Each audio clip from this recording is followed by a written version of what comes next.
Assalamualaikum warahmatullahi wabarakatuh.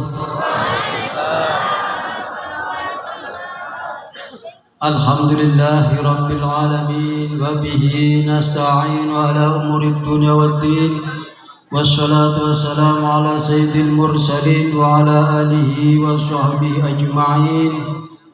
Allahumma shalli ala sayyidina Muhammadin salatan tawfiru biha dzunub wa tuslihu biha al-qulub wa tantaliqu biha al-usub wa talinu biha as-suhub wa ala alihi wa man ilaihi mansub miftahi babi rahmatillah adada ma fi ilmillah salatan wa salaman daimin bidawami mulkillah wa ala alihi wa sahbihi wa man walah. Rabbi shrah li sadri wa yassir li amri wahlul 'uqdatam min lisani yafqahu qawli, amma ba'd. Hadirin hadirat yang dimuliakan Allah Subhanahu wa taala, alhamdulillah, malam yang sangat mulia, malam di mana Allah Subhanahu wa taala mengumpulkan kita semua untuk merenungkan diri di hadapan Allah Subhanahu wa taala dengan melalui mengingat daripada kelahiran manusia yang sangat mulia, yaitu Nabi kita Muhammad sallallahu alaihi wasallam.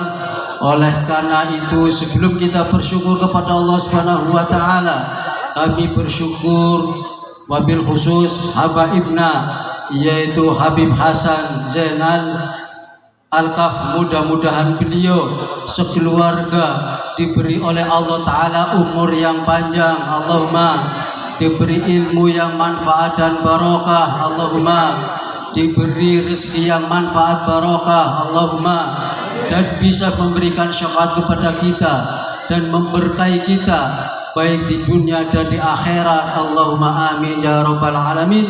Dan mudah-mudahan habibana kita, yaitu Habib Hasan Zainal Al-Kaf, mudah-mudahan beliau juga selalu diberi yaitu kemudahan dalam memberikan fatwahnya, dalam membina arwah-arwah kita untuk menghadapi daripada ibadah di hadapan Allah Subhanahu wa taala. Dan juga mudah-mudahan Habib Hasan pula anak keturunannya diberi habaib dan syaraif yang dimuliakan Allah Ta'ala, dan bisa memberikan, melanjutkan daripada estafet dakwah beliau, yaitu yang mengarungi di Nusantara, mulai dari Bali sampai ke Banten sampai ke Sumatera. Masya Allah, beliau sangat giat dan beliau tidak mengenal waktu. Mudah-mudahan beliau dipanjangkan umurnya pula lagi, Allahumma amin ya rabbal alamin. Akan tetapi satu, jangan diberi istri lah. Kira-kira setuju gak kalau dikasih istri lagi? Ada syarifahnya ada.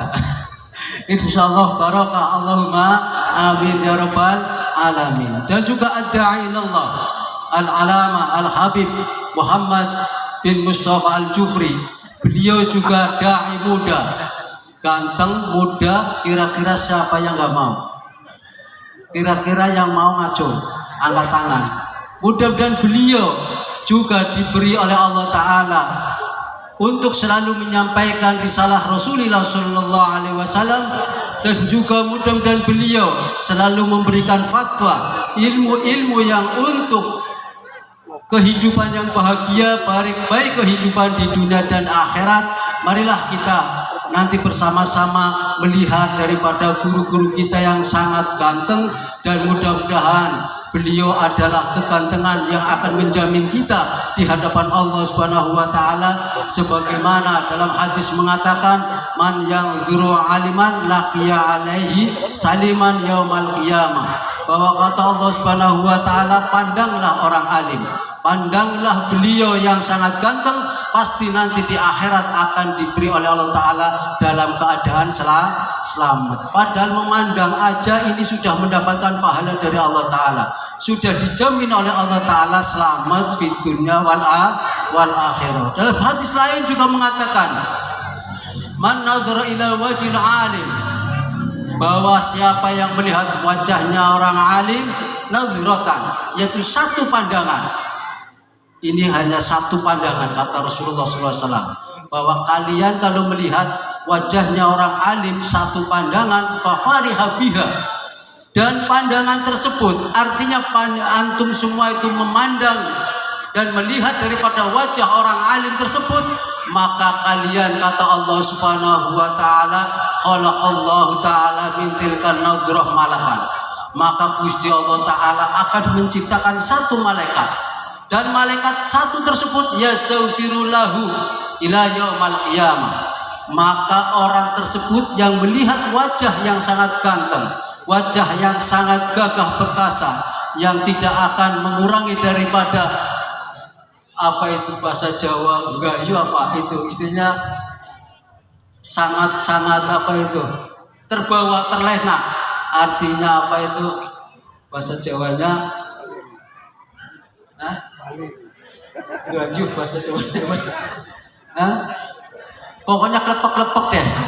Iya. Kalau melihat Habib Mustafa, Habib Muhammad bin Mustafa, antum semua akan klepek-klepek. Kalau sudah klepek-klepek pasti akan membawa nanti di akhirat. Allahumma amin ya rabbal alamin, dan akan mendoakan kalian semua.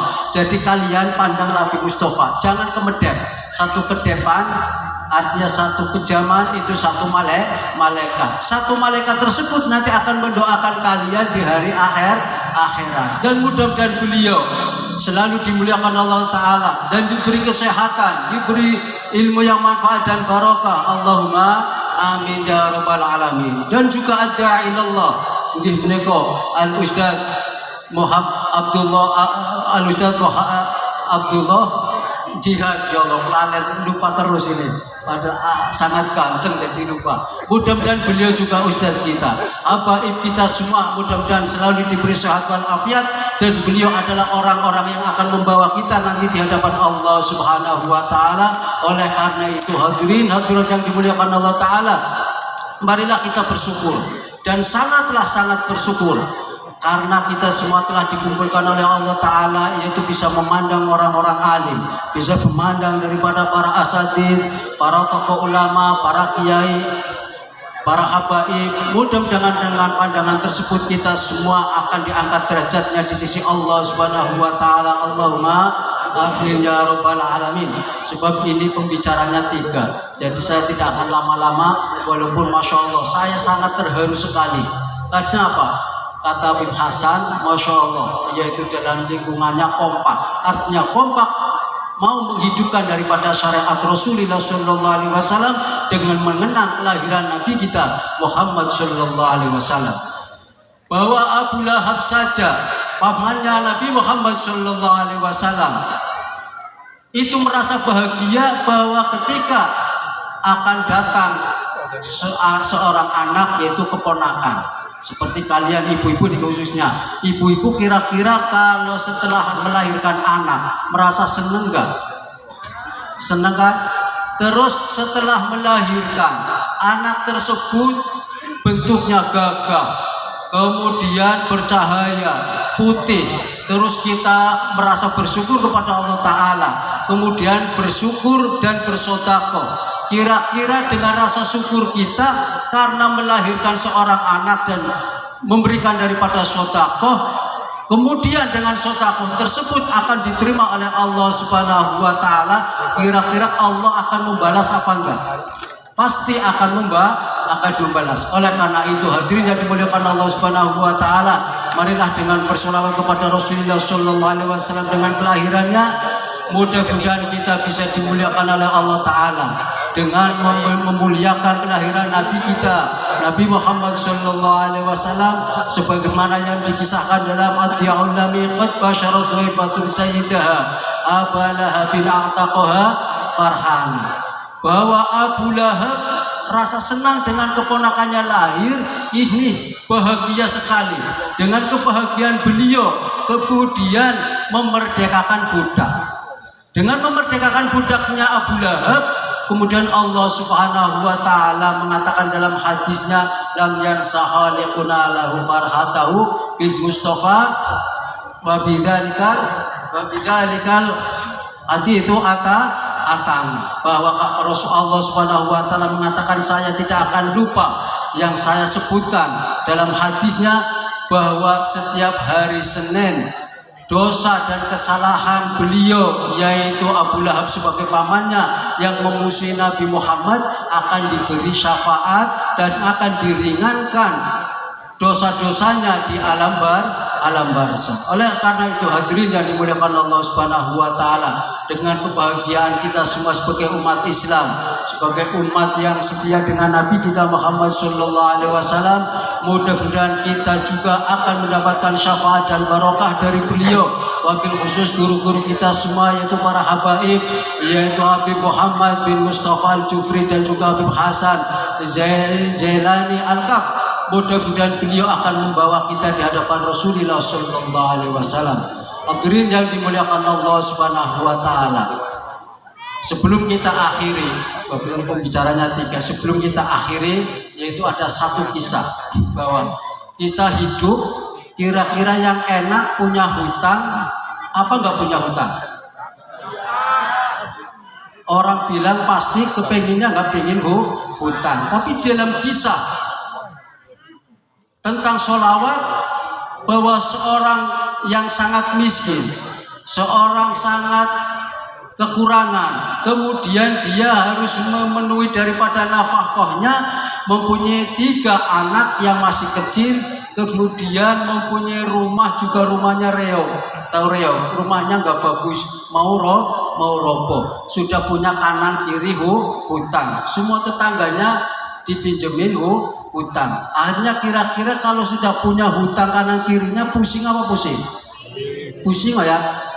Kira-kira nggak ada alternatif lain kecuali mencari orang kaya. Kemudian setelah mencari orang kaya, pinjam sama orang kaya, ya fulan, saya pinjam uang sebab saya punya banyak hutang, saya pinjam uang.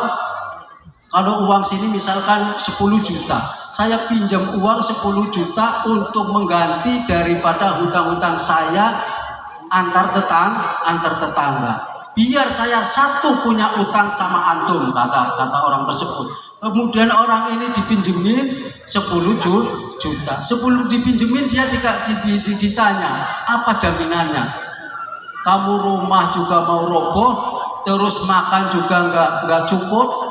Akhirnya ya udah, saya yakin nanti saya akan bisa bayar, antara seminggu akan saya ganti.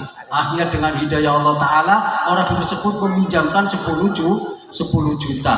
Setelah seminggu dia ditagih. Setelah ditagih kira-kira seminggu 10 juta, orangnya pun gak punya. Kira-kira pusing apa gak pusing? Kira-kira apa yang harus kita pikirkan?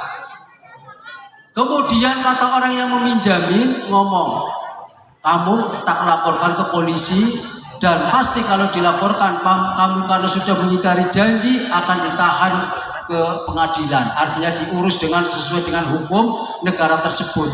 Kemudian dilaporkan, dibawa ke qadhi, yaitu ke pengadilan. Setelah dibawa ke pengadilan, kemudian dia diadukan permasalahannya. Kemudian dia diklaim dengan pasal hukum hutang piutang yang tidak bisa membayar.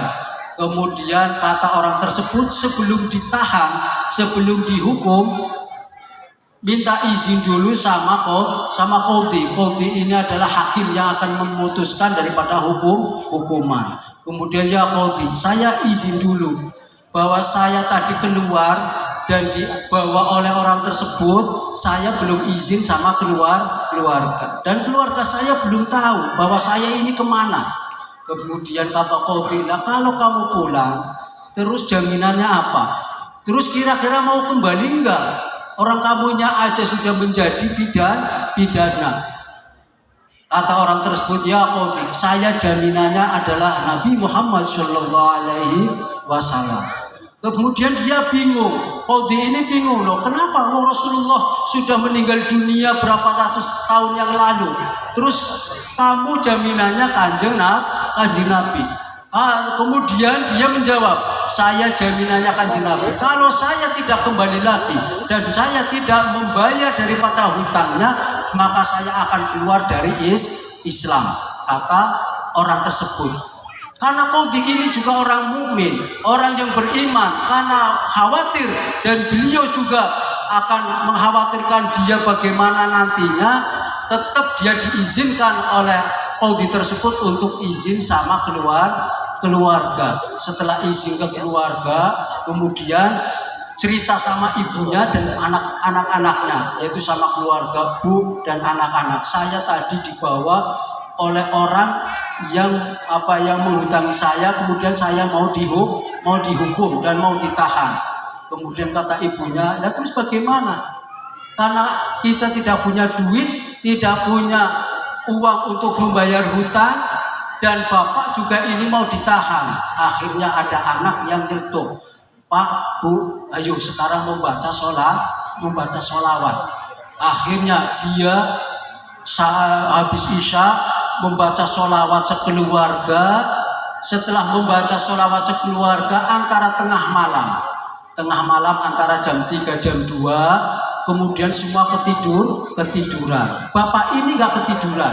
Kemudian setelah berikutnya nggak tidur didatengin oleh Rasulullah. Kemudian kata Rasulullah, "Ya fulan, bahwa antum telah membaca sholawat kepadaku dan kamu punya hutang, yaitu tentang keluarnya iman dan Islam."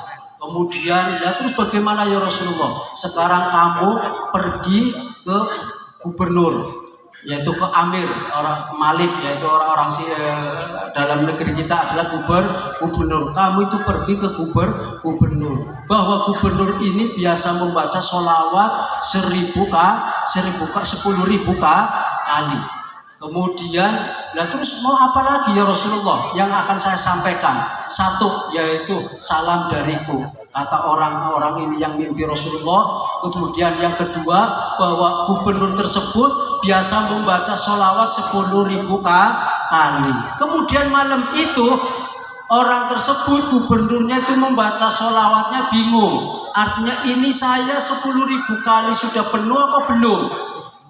Sampai pagi dia merasa kebingungan. Sudah 10.000 apa belum? 10.000 apa belum? Kemudian datanglah pagi-pagi habis sholat subuh, orang tadi itu datang ke gubernur. Kemudian disambut dengan penjaganya, kemudian bertemu dengan gubernur. Kemudian, "Assalamualaikum ya gubernur." "Waalaikumsalam. Kamu ini siapa?" "Ya, saya adalah wargamu ya gubernur, dan saya mendapatkan titipan salam dari Rasulullah untuk antum ya gubernur." "Loh, kenapa saya dapat salam dari Rasulullah?" "Nggak mungkin." Dia nggak percaya. "Iya, lah buktinya apa?" "Buktinya bahwa antum ya gubernur biasanya membaca sholawat 10.000 kali, tapi tadi malam ini kamu adalah membaca 10.000 kali dalam kondisi bingung. 10.000 apa enggak, 10.000 apa enggak." Tambah kaget. Kira-kira kaget enggak? Kan ini tahu dari siapa. Akhirnya dia semakin percaya. Akhirnya, "Terus gimana ya fulan, bahwa kamu ya gubernur 10.000 itu nggak usah dimangangi lagi, nggak usah diragukan lagi, bahwa kata Rasulullah, satu mendapatkan salam, yang kedua pembacaan sholawat tersebut adalah sudah penuh 10.000. Kira-kira diterima hal yang semacam itu, orang tersebut senang apa senang? Diterima oleh gubernur, dan gubernurnya pun merasa senang mendapatkan salam dari Rasulullah dan mendapatkan keyakinan bahwa pembacaan sholawat yang 10.000 kali itu adalah sudah penuh 10.000 di hadapan Rasulullah Shallallahu Alaihi Wasallam. Kemudian kata gubernurnya, "Ya fulan, saya akan memberi hadiah sama kamu. Kamu kira-kira mintanya apa?" "Saya nggak minta apa-apa ya gubernur. Saya hanya minta satu. Saya punya utang 10 juta dan saya sudah dalam kondisi nanti jam 9 saya mau ditahan oleh Qaudi, oleh hakim, karena saya sudah melanggar hukum dari perjanjian hutang piutang." Hanya ya sudah, itu nanti saya yang tanggung jawab. Berarti ini yang tanggung jawab gubernur melalui sholawat. Akhirnya kata gubernurnya, "Sudah, duduk dulu yang tenang, kamu makan dulu yang enak, terus nanti tak kasih Bapak uang untuk membayar hutang. Kemudian dikasih sate, dikasih buah-buahan. Ya namanya orang miskin, nggak pernah makan sate. Kira-kira makan satenya berapa? Sekali lurut, sekali makan 5 sinting.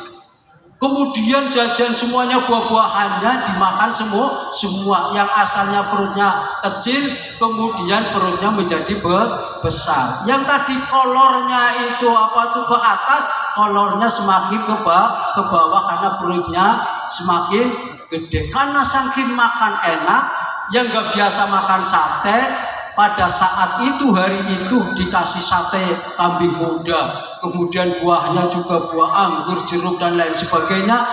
Kata orang tersebut, alhamdulillah ini adalah makanan yang sangat enak sekali di saat ini, dan selama seumur hidup saya ini saya baru makan enak.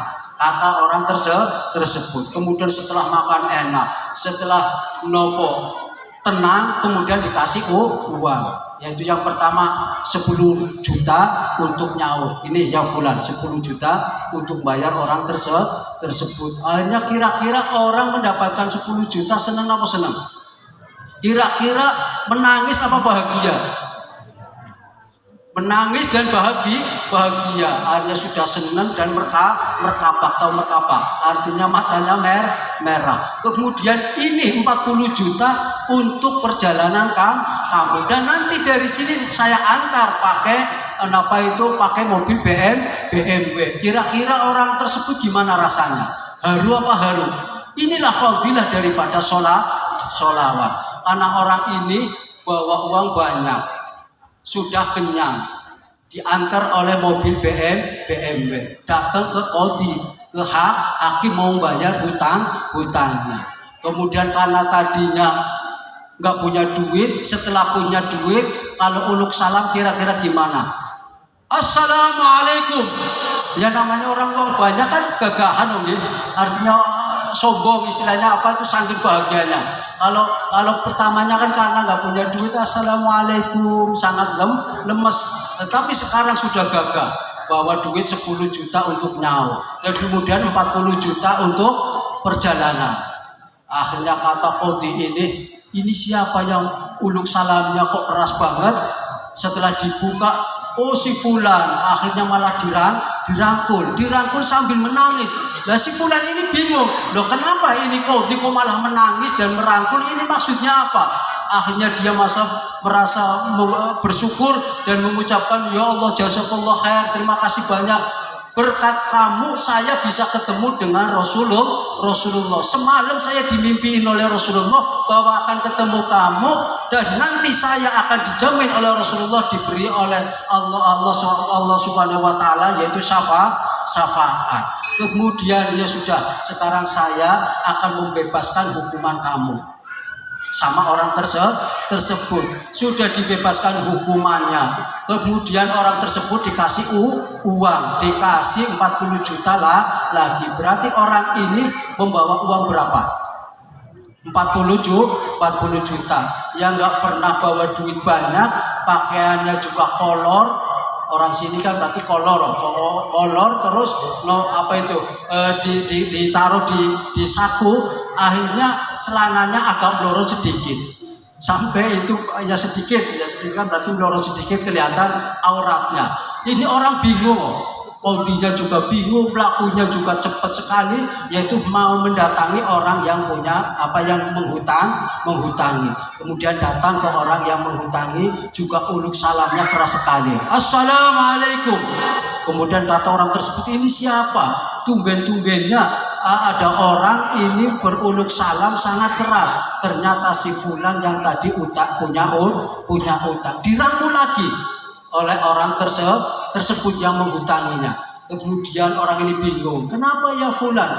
Saya ini mau bayar utangku kepadamu, kenapa kamu itu merangkul saya sambil menangis? Iya, saya terima kasih sekali, berdasarkan kamu saya semalam bermimpi sama Rasulullah. Kemudian orang ini bingung lagi, loh kenapa kamu itu memimpikan Rasulullah? Iya, saya dimimpiin oleh Rasulullah, jaminan saya bisa bertemu dengan Rasulullah itu saya akan membebaskan hutang kamu yang 10 juta. sudah membebaskan yang 10 juta, kemudian orang tersebut yang menghutangi menambahi lagi 20 juta. Berarti orang ini punya uang berapa? 100 juta. Tadi 40, 80. Dikasih 20 juta lagi sama yang menghutangi. Akhirnya orang ini kaya, pulang ke rumah gagahan lagi sama ibunya dan keluarga. Assalamualaikum, sudah kenyang, perutnya gede, sudah makan macam-macam dan sebagainya. Lah akhirnya ibunya bingung. Lah kenapa bapak ini gak dihukum dan malah kayak bahagia senang hanya mengeluarkan uang 100 juta. Kira-kira senang apa senang? Berarti kalian kalau ingin bahagia, ingin mendapatkan uang 100 juta, perbanyaklah membaca sholawat. Mudah-mudahan dengan sholawat kita dan mengagungkan kelahiran Nabi kita Muhammad SAW akan mendapatkan syafaat dan barokah hidup, yaitu berdasarkan dan juga selalu istiqomah membaca sholawat yang dipimpin dan dibawa oleh Habib Hasan Jailani Al-Kaf. Dan beliau mudah-mudahan akan selalu menghantarkan kalian kita semua, yaitu arwah-arwah yang bersama dengan salafus solehin. Allahumma amin ya rabbal alamin. Jadi mudah-mudahan dengan malam yang sangat mulia, malam yang penuh dengan barokah, malam yang penuh dengan renungan dengan kelahirannya Rasulullah Sallallahu Alaihi Wasallam, maka kita mudah-mudahan dimuliakan oleh Allah Subhanahu Wa Taala. Dan juga kita akan dikumpulkan oleh Allah Subhanahu Wa Taala oleh orang-orang yang dimuliakan oleh Allah Subhanahu Wa Taala. Sekali lagi hadirin yang dimuliakan Allah Subhanahu Wa Taala, marilah kita perbanyaklah sholawat. Jangan khawatir, pasti Habib Hasan akan membawa kita di hadapan Rasulullah Sallallahu Alaihi Wasallam. Contoh, kira-kira panjenengan semua kalau diajak Habib Hasan ke rumah makan sate, kira-kira ikut makan sate enggak? Yang benar pasti apa enggak? Lah kalau enggak diajak masuk ke rumah makan, kira-kira apa yang akan dirasakan? Pasti asapnya bau sate. Misalkan Habib Hasan ngajak kalian, terus kalian tidak masuk ke rumah makan sate, kemudian Habib Hasan yang makan sate, kalian cuma menghisap asapnya sate. Berarti kalian kenyang dengan asapnya sate, Habib Hasan kenyang dengan sate. Tapi kira-kira apa yang kalian rasakan? Pasti akan mengatakan, Bib, alhamdulillah saya juga ikut kenyang. Padahal kenyang yang dimakan adalah air lidah, karena bau asapnya sate. Artinya pasti kalian akan dibawa oleh Habib Hasan, yaitu kalau Habib Hasan masuk ke surga, panjenengan itu akan masuk ke dalam raihatul jannah, akan bau surga. Jadi jangan khawatir. Seperti contoh tadi, Habib Hasan mengajak ke warung sate, kalian tidak ikut masuk ke warung sate, tidak ikut makan sate, tapi pasti akan merasakan baunya sate. Nanti di surga pun begitu, kalian akan merasakan daripada baunya surga, akan masuk dalam taman-taman surganya Allah Subhanahu Wa Taala. Allahumma amin ya rabbal alamin. Itulah dari kami, mudah-mudahan kita semua akan bersama dengan beliau para habaib, yaitu Habib Hasan dan juga Habib Muhammad bin Mustafa Al-Jufri, akan dibawa oleh beliau yaitu di hadapan Allah dan Rasulullah Sallallahu Alaihi Wasallam. Yaitu beliau adalah jid beliau, yaitu mulai dari Rasulullah, kemudian Sayyidah Fatimah Zahra, kemudian Sayyidah Ali Zainal Abidin, kemudian Sayyid Hasan Hussein. Pasti kita akan dibawa oleh beliau dan akan diselamatkan oleh beliau, dan mudah-mudahan kita semua akan mendapatkan daripada ketenangan melalui jasa-jasa dan syafaat dan barokah dari beliau. Oleh karena itu hadirin yang dimuliakan Allah Ta'ala, mudah-mudahan sedikit yang saya sampaikan bermanfaat dan barokah di dunia wal akhirah. Allahumma amin ya rabbal alamin. Wal afu minkum ya habaib. Wassalamualaikum warahmatullahi wabarakatuh.